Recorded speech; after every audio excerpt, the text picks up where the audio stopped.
Hello, this is Dr. David Green, CEO of the Texas Pain Network.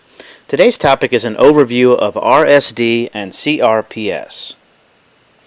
What exactly are these? Well, RSD stands for reflex sympathetic dystrophy, CRPS for complex regional pain syndrome. Both represent chronic pain neurologic syndromes that are very frustrating to both patients and doctors. The basic problem is that a patient has an overactivity of the sympathetic nervous system resulting from either trauma, surgery, or some unknown cause. In the mid-90s, the International Association for the Study of Pain changed the name from RSD to CRPS to try and characterize the condition better. So both terms are still in the public's repertoire and they're the same thing, but they're just, both out there. How common is the problem?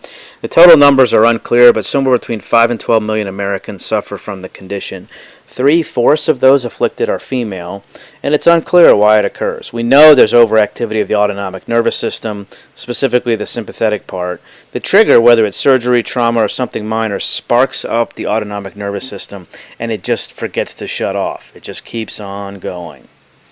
So the symptoms may include severe burning pain that is intense and much stronger than what you would expect from the injury itself. The pain gets worse over time rather than better.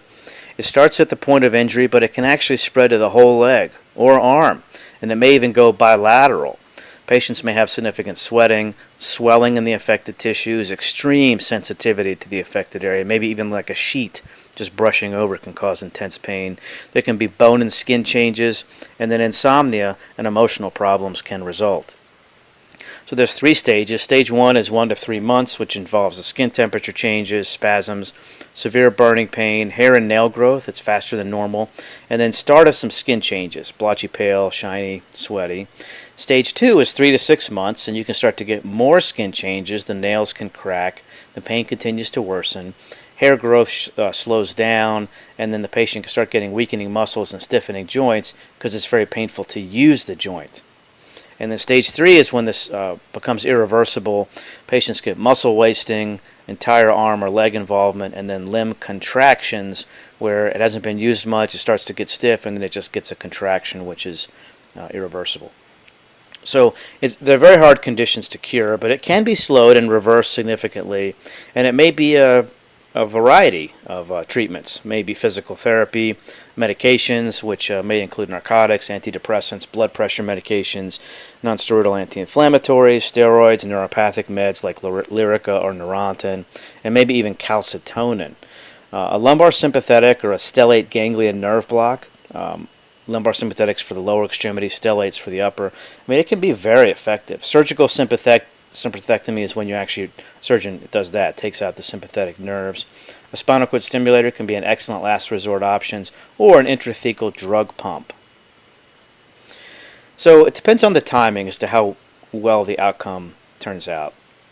Earlier treatments work better. A large Journal of Bone and Joints Society study over 30 years ago showed that if treatment is started within 2 years of onset, 8 out of 10 patients can get dramatic improvement.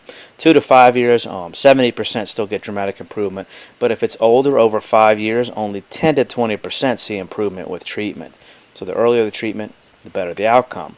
The Annals of Neurology looked at spinal cord stimulation for RSD in 54 patients. Very favorable long-term outcomes for RSD.